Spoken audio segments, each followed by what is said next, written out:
Hello guys! Welcome back sa ating channel.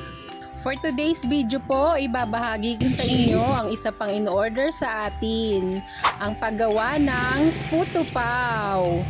Tara, umpisa na natin. Ayan, ito po ay 1 kilo ng giniling na pork. Ayan, maglalagay lang tayo ng tubig. Tapos, papakuluan muna natin ito. Lalagay din tayo ng salt. A few moments later, 3 to 5 minutes ko lang naman itong pinakuluan. Tapos, tatanggalin natin yung water. Po, natanggalan na natin ng tubig yung ating giniling. Ang gagawin po natin, maglalagay na tayo ng mantika.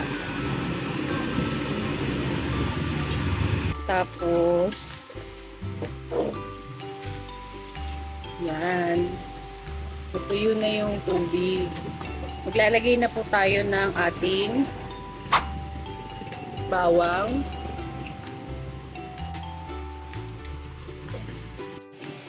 Maglalagay na tayo ng sibuyas. Kung gusto niyo po ng ganitong mga video, please like and subscribe to our YouTube channel. Thank you and God bless. Tapos, haluin na natin siya sa pork.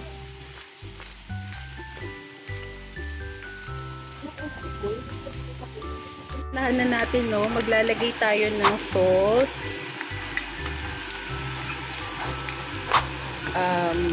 Pampalasa, cracked pepper, soy sauce. Yan, haluin muna natin.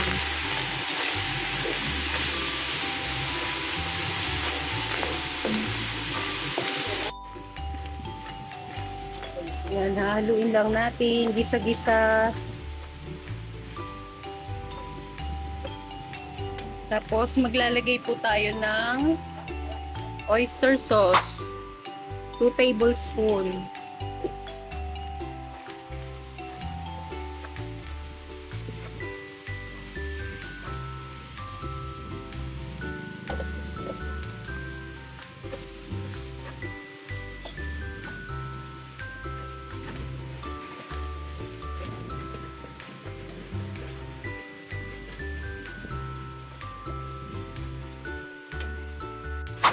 So, yan po, may tubig tayo, no? Maglalagay lang tayo ng 1 tablespoon ng cornstarch, pampalapot.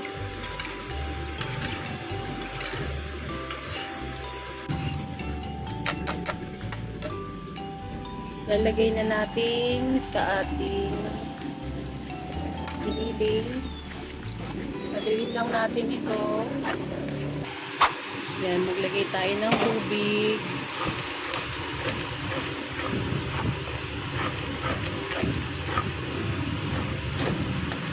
Maglalagay tayo ng anis. 3 peraso lang. 2 perasong laurel.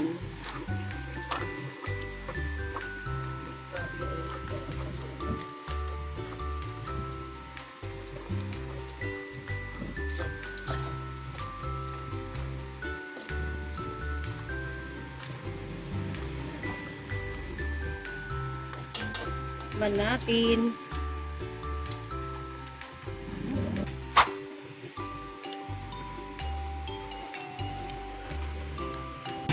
Luto na po ang ating giniling. Isi-set aside muna natin ito. Gagawa naman po tayo ng butter ng ating puto.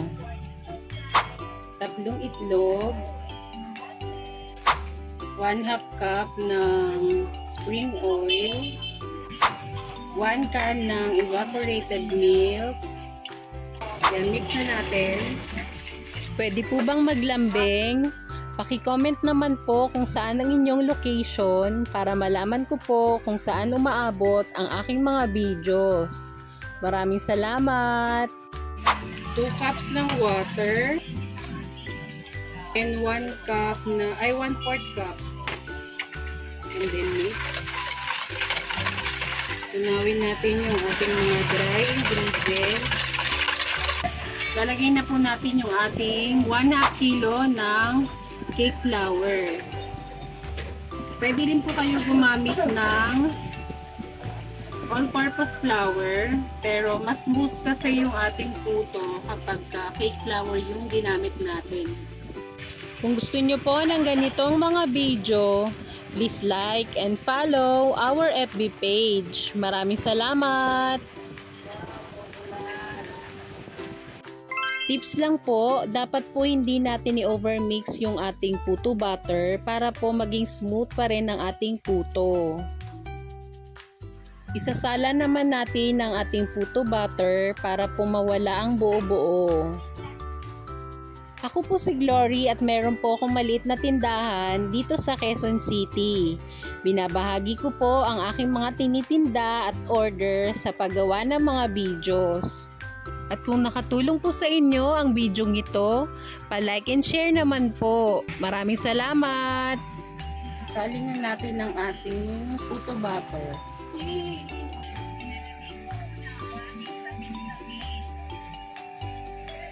Ito po ay hidden cheese. Galing muna to sa ref para hindi po mahirap hiwain. So, slice lang natin ito ng 5.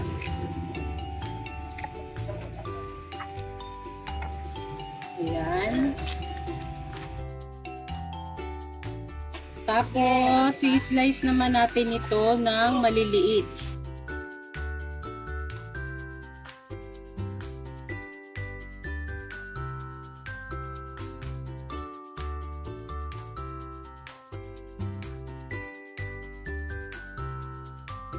Naka-slice po tayo ng 15 pieces. Ang gamit po nating puto molder ay large. Ginris na rin po natin ito. Yan, maglalagay na tayo. Hindi po masyadong puno. Kasi maglalagay pa tayo ng ating giniling.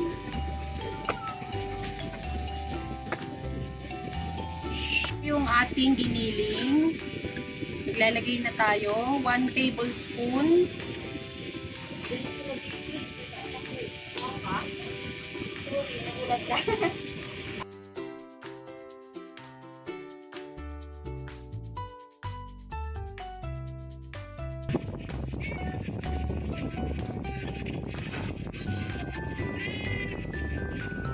Ito naman po yung ating cheese.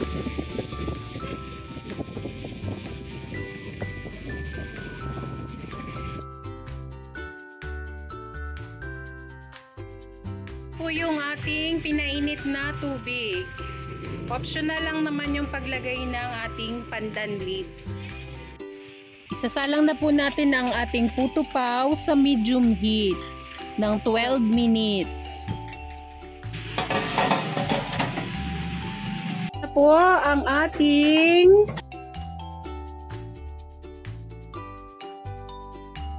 puto paw. Wow. Diba ganda-ganda ng puto paw natin?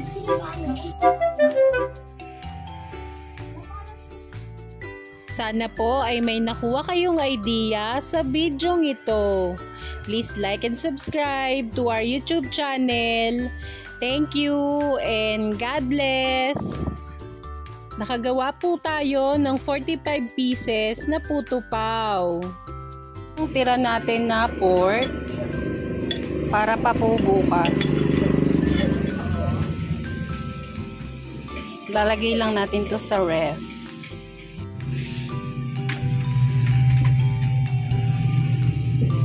Ito po ang ating paninda, maruya, suman, kasaba cake, turon, puto paw, banana Q, karyoka at kamote Q.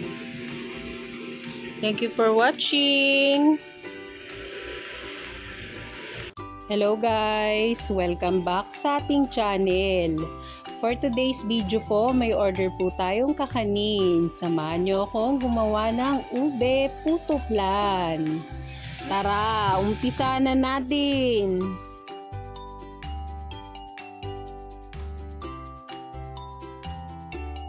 Ang una nating gagawin ay maghihiwalay tayo ng 4 na egg yolks.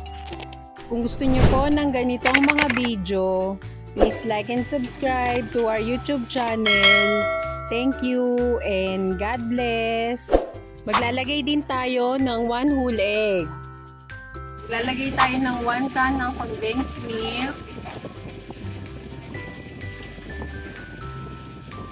Sa ating mixing bowl, maglalagay tayo ng 1 tablespoon ng cornstarch, 1 teaspoon ng egg yellow food color, 2 tablespoon ng water, and then mix. Kung gusto nyo pong mas matigas yung ating flan, pwede pa po kayo mag-add ng cornstarch. Lalagay na natin yung cornstarch mixture. And then mix. At habang naghahalo po tayo ng ating flan, pwede po bang maglambing? Paki-like naman po ng aming page. Maraming salamat!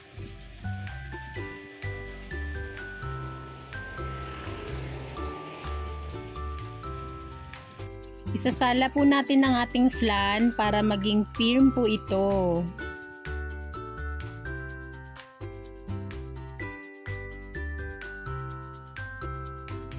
Maglalagay po tayo ng 1 tablespoon ng vanilla sa ating flan mixture. At atin po itong imimix. Pwede po bang maglambing? Paki-comment naman po kung saan ang inyong location para malaman ko po kung saan umaabot ang ating mga videos. Maraming salamat! Gagawa naman po tayo ng puto butter. Gagamit po tayo ng 1 can ng condensed milk. Ube po yung flavor nito. 3 medium egg.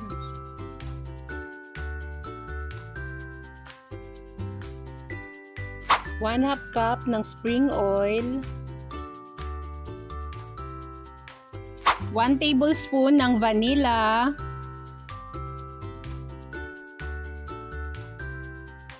1 teaspoon ng iodized salt,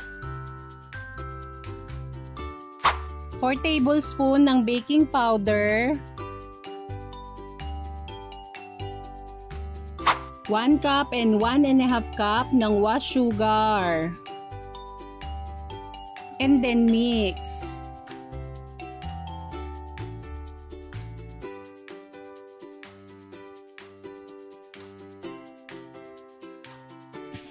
Maglalagay din po tayo ng 2 cups and 1/4 cup ng water.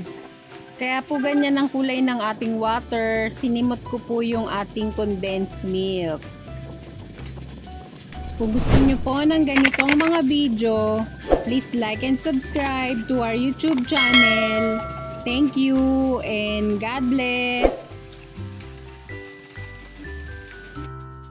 Gagamit po tayo ng 1/2 kilo ng cake flour.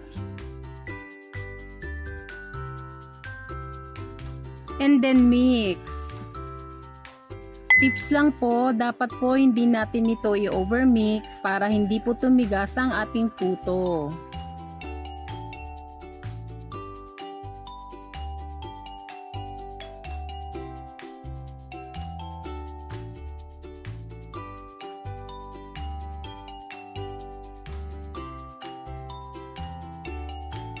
Mag-a-add po tayo ng 1 teaspoon violet food color.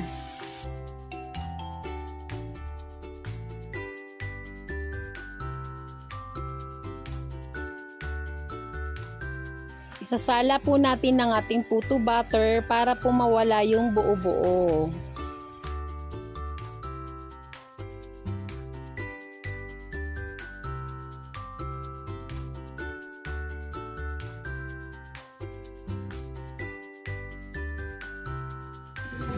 Ito na po ang ating puto butter. Isasalin po natin ang ating puto butter sa squeeze bottle para po mas madali natin itong ilagay sa ating puto molder at malesen yung mga tapon. Ayan, nagpakulo na tayo ng ating tubig. Yung pandan po, optional lang naman yan. Ito po yung ating puto molder na medium. Ginris na rin po natin ito para hindi dumikit yung ating puto flan. Mag-start na po tayong magluto ng ating flan.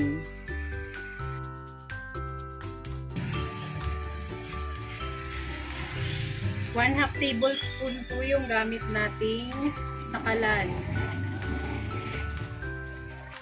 Isasalang po natin ito sa mahinang apoy for 5 minutes. Kung napapansin nyo po na hindi ako naglalagay ng cloth sa ating takip ng steamer, kasi po pa-triangle naman ito. At eto na po ang flan ng ating puto.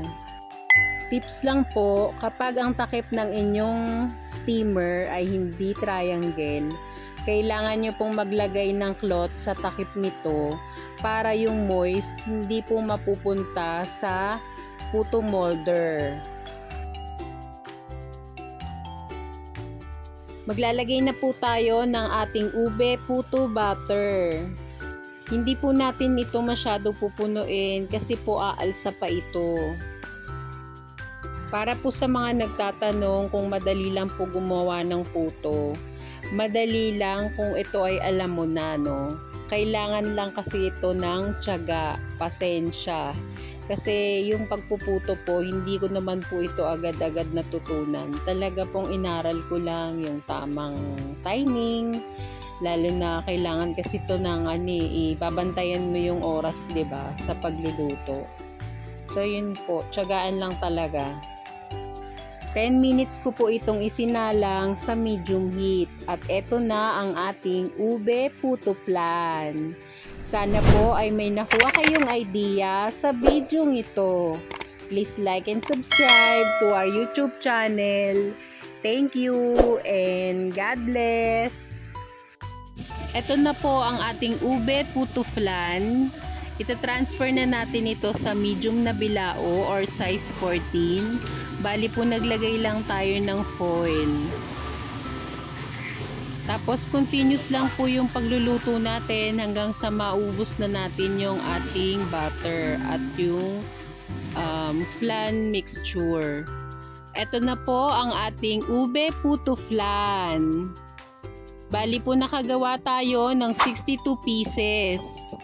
Tapos may natira pa po, ang ginawa ko, natira na puto butter. Ginawa ko na lang puto cheese para pang merienda ng aking mga anak.